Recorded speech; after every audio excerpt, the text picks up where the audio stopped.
नमस्कार दोस्तों। आज हम समझेंगे कि बैंक्स की जो रिकवरी टीम्स हैं वो अगर आपको हरास करते हैं तो इन सच ए सिचुएशन क्या करना चाहिए। देखिए दोस्तों, बैंक्स जो होते हैं वो उनके कई ऑपरेशंस होते हैं, कई उनकी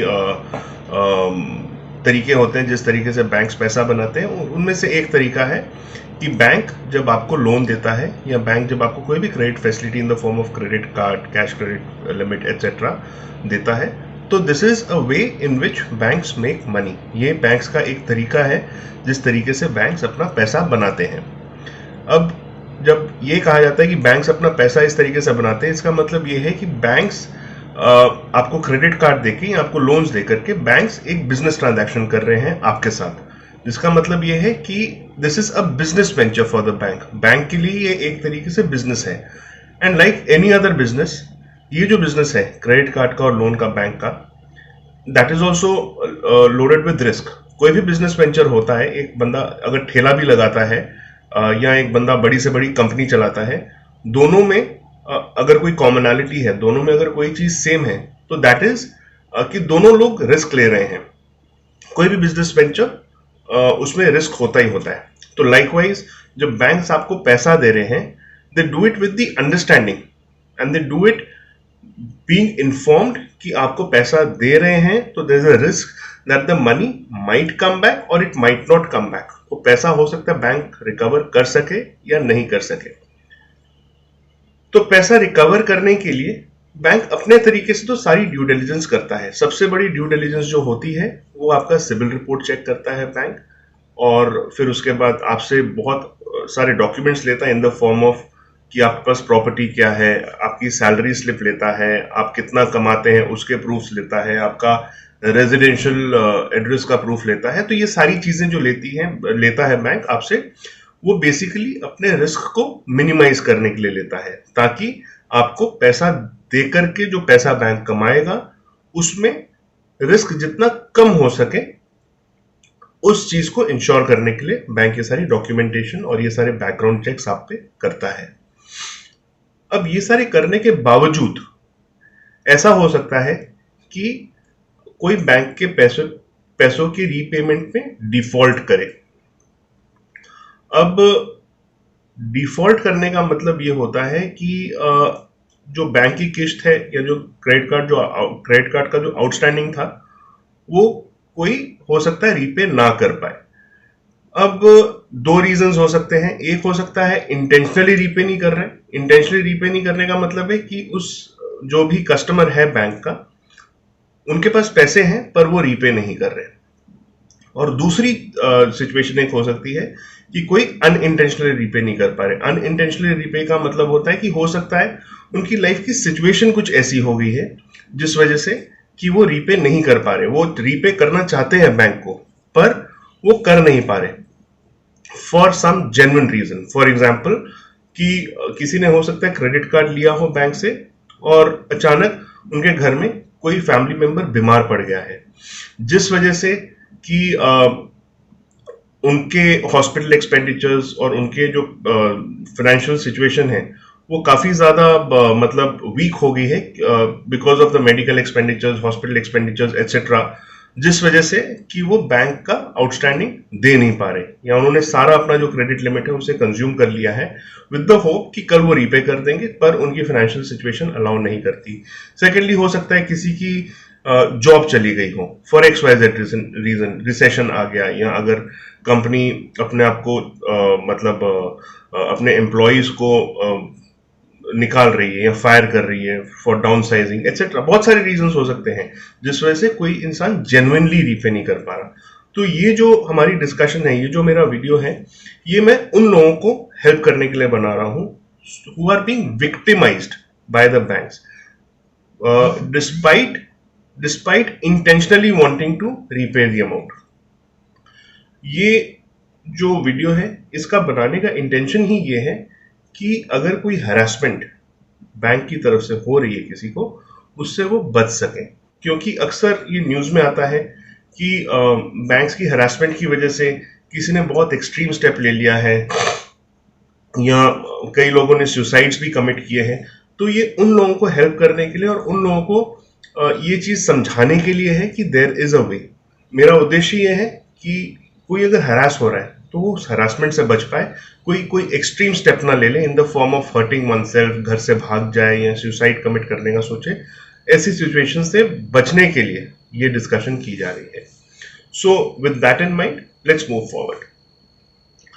तो लेट्स से बैंक्स अब हरास आपको कैसे कर सकती है। आपकी आउटस्टैंडिंग अमाउंट है बैंक को, और for XYZ reasons like we discussed आप बैंक को पैसा वापस नहीं दे पा रहे, तो बैंक्स आपको किस तरीके से हरास कर सकती हैं। सबसे पहले तो बैंक्स आपको हो सकता है कि रोज कॉल कर रही हैं, हर रोज कम से कम 10, 20, 50 कॉल्स कर रही हैं, बैक टू बैक कॉल कर रही हैं। आप कहीं मीटिंग में हैं और आपको कॉन्स्टेंटली आपको बैंक कॉल पे कॉल किए जा रहा है, बैंक नहीं, बैंक के जो रिकवरी एजेंट्स हैं वो कॉल पे कॉल किए जा रहे हैं और आप अपने काम पे फोकस नहीं कर पा रहे हैं। So this is one way in which the recovery agents can harass you. The other way in which recovery agents can harass you is कि जहां आप काम करते हैं उनको किसी तरीके से उसका पता लग गया है, क्योंकि आपने तो बहुत सारे डॉक्यूमेंट सबमिट किए at the time of taking loan, तो उन डॉक्यूमेंट से उनको हो सकता है पता लग गया हो आप कहाँ पर रहते हैं या कहाँ काम कर रहे हैं, और वहां आकर के आपको थ्रेटन कर रहे हैं या वहां आकर इस तरीके से खड़े हैं कि आप इंटिमिडेटेड फील कर रहे हैं, या आपके किसी कोलीग से बात करते हैं, आपके बॉस से बात करते हैं, आपके रिसेप्शन पे आके हंगामा करते हैं या उन्हें धीरे से बोल देते हैं कि इनका आउटस्टैंडिंग है, उन्हें बुलाया जाए, और आपको इस तरीके से वो शर्मिंदा फील कराते हैं या इस तरीके से आपको इंसल्टेड फील कराते हैं, या वहां खड़े होकर के आपके ऑफिस में या आपके घर पे वो आप पे चिल्लाते हैं कि आपका आउटस्टैंडिंग है, या अपने बाउंसर्स को लेके आ जाते हैं। This is another way in which the banks और the recovery agents can harass you. इसके अलावा और बहुत सारे तरीके हैं, फेक कॉल्स करते हैं। मेरे को एक क्लाइंट ने मेरे को यह भी बताया कि उनका किसी तरीके से बैंक्स ने नंबर ले लिया और वो किसी ना किसी शॉपिंग ऐप पे उनके नाम पे शॉपिंग कर रहे थे और उन्हें ओटीपी पे ओटीपी आ रहे थे, और उन्होंने मेरे को स्क्रीनशॉट्स भेजी कि किस तरीके से उनका पूरा जो मैसेज का इनबॉक्स है वो ओटीपीज के रिक्वेस्ट से भर गया। तो बैंक्स मतलब these recovery agents they come up with various ways in which वो आपको हरास कर सकते हैं, क्योंकि उनका काम ही ये होता है कि वो किसी भी तरीके से बाय हुक और बाय क्रुक आपसे ये पैसे निकलवा पाए। अब वील ट्रांसग्रेस अ बिट ताकि इस इशू को हम थोड़ा डीपर समझ पाए। अब ऐसा नहीं है कि बैंक्स को इन चीजों का पता नहीं है, बैंक्स को इन चीजों का पता होता है, बट अब बिजनेस है, business can be cut throat, तो banks allow it to happen. It is unfortunate कि इतने सारे रूल्स रेगुलेशंस आरबीआई के होने के बावजूद these things are happening।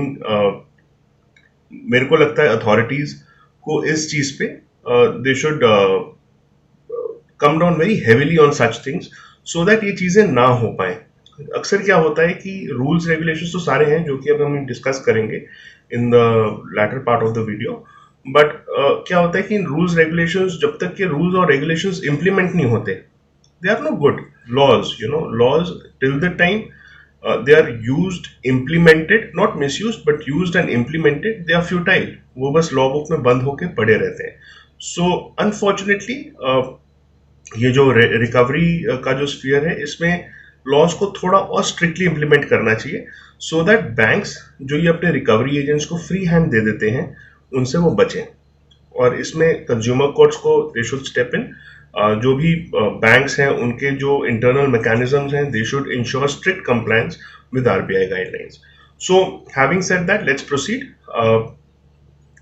अब बैंक्स अब आपको इस तरीके से अगर हरास कर रहे हैं तो सबसे पहले आपको क्या करना चाहिए। सबसे पहले let's say the bank is calling you और वो आपको आपके ऑफिस आ रहे हैं, घर आ रहे हैं, या बाउंसर्स भेज रहे हैं आपके घर और ऑफिस में, तो सबसे पहले तो you have to call the banks helpline. Bank की हेल्पलाइन होती है, हर बैंक की हेल्पलाइन होती है कि जिस पे आप कॉल कर सकते हैं उन्हें और आप उनको रिपोर्ट कर सकते हैं। और ये भी हो सकता है उनको आप कॉल और रिपोर्ट जब करें इस चीज को तो आपको पेशेंटली सुने बट कुछ ना करें उस बारे। तो अगर बैंक उस पर एक्ट अपॉन करता है और आपको इंश्योर करता है कि they will promptly take some action, well and good, but chances are very bleak कि बैंक ऐसा कुछ करेगा। तो in that case what you do is you write an email to the concern team of the bank. हर bank का एक grievance redressal email या communication address होता है, आप उस पर ईमेल लिखें। ईमेल लिखने का फायदा ये होता है कि सारी चीज राइटिंग में आ जाती है। अब कोई भी चीज जब राइटिंग में आती है, दो लोगों के बीच में जब भी कोई डिस्प्यूट या इशू होता है, and when a thing comes in writing, जब राइटिंग में किसी के पास चीज आ जाती है तो दो चीजें होती है। एक तो जो उससे परेशान है, जिसकी परेशानी है, उसके पास एक रिकॉर्ड बन जाता है फ्यूचर में, अगर वो उस ग्रीवेंस को एस्केलेट करना चाहते हैं, लेट्स से वो मैटर कोर्ट में अगर जाता है तो आपके पास एक रिकॉर्ड होता है। और सेकेंडली, जो परेशान कर रहा है उसको भी ये चीज का पता लग जाता है कि चीज ऑन रिकॉर्ड आ गई, तो वो थोड़ा सा केयरफुल हो जाता है। तो बैंक का जो भी ग्रीवेंस रिड्रेसल मैकेनिज्म है उसको आप ईमेल लिखिए कि, और उसमें सारी चीजें डिस्क्राइब करें ठीक तरीके से कि ये मेरा लोन नंबर है या क्रेडिट कार्ड नंबर है, और ये मेरा फोन नंबर है, एंड सो फोन नंबर से मेरे को कॉल आ रही है और उन्होंने मेरे को हरास किया है या मेरे को अब्यूज किया है, या मेरे फैमिली मेंबर्स को कॉल कर रहे हैं या मेरे घर पे आ रहे हैं, ऑफिस में आ रहे हैं। ये सारी चीजें उसमें अच्छे से डिस्क्राइब करें, और साथ ही ये लिखें उसमें कि ये सारी चीजें आरबीआई की एस्टैब्लिश्ड गाइडलाइंस और प्रोसीजर्स के खिलाफ है।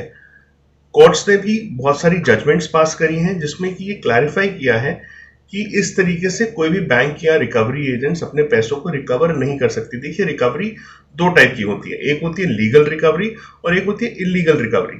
लीगल रिकवरी को तो it is permissible in law, पर illegal recovery is in the form of an extortion which is a punishable offence. तो अगर आपके घर पे कोई आता है पैसे ऐसे जबरदस्ती आपसे लेने के लिए, आपको डराते हैं, धमकाते हैं, तो उस चीज को वीडियोग्राफ भी करें। और आप चाहे तो आप 100 नंबर पे कॉल भी कर सकते हैं कि मेरे को इस तरीके से घर पे आके डरा धमका रहे हैं, विच अमाउंट्स टू एक्सटॉर्शन। अगर आपसे कोई इलीगल तरीके से पैसे रिकवर कर रहे हैं contrary to rules, regulations, laws, guidelines etcetera, तो that is illegal recovery and you have legal recourse available to you. आप पुलिस को भी कॉल कर सकते हैं अगर आपको घर पे आकर कोई ऐसे आपसे रिकवरी करता है। तो आपने जैसे कि हमने आपको कहा, तो you can write an email to the bank. Third, we said कि अगर आपके घर पे आकर के आपको बाउंसर्स या रिकवरी एजेंट्स इंटिमिडेट करते हैं, डराते हैं, धमकाते हैं, तो you can call the police. उस चीज को वीडियो रिकॉर्ड करें, आप पुलिस को कॉल करें। And despite all of this, अगर फिर भी बैंक्स डोंट स्टॉप या recovery agents don't stop, then you go legal. तब आप एक लॉयर को अप्रोच करें और अपनी सारी परेशानियां उनको बताएं, और आप उनको एक बैंक को लीगल नोटिस सेंड करवाएं, और सेंड करवा के, since you are a consumer of the bank, आप एक कंज्यूमर कोर्ट में एक कंप्लेंट भी फाइल कर सकते हैं बैंक के against, and you are entitled to compensation from the bank, because इस तरीके से बैंक आपसे पैसा रिकवर नहीं कर सकती। तो दिस वॉज अबाउट इट। इस वीडियो में हमने डिस्कस करा कि बैंक अगर आपको हरास या इंटिमिडेट या विक्टिमाइज करती है लोन रिकवरी के प्रोसेस में, जबकि आपकी कोई जेन्युइन प्रॉब्लम है और आप उस वजह से रीपे नहीं कर पा रहे, तो आपको कौन से स्टेप्स लेने चाहिए। तो आई होप कि आपको ये वीडियो और ये डिस्कशन इंफॉर्मेटिव लगा, हेल्पफुल लगा। थैंक यू एंड जय हिंद।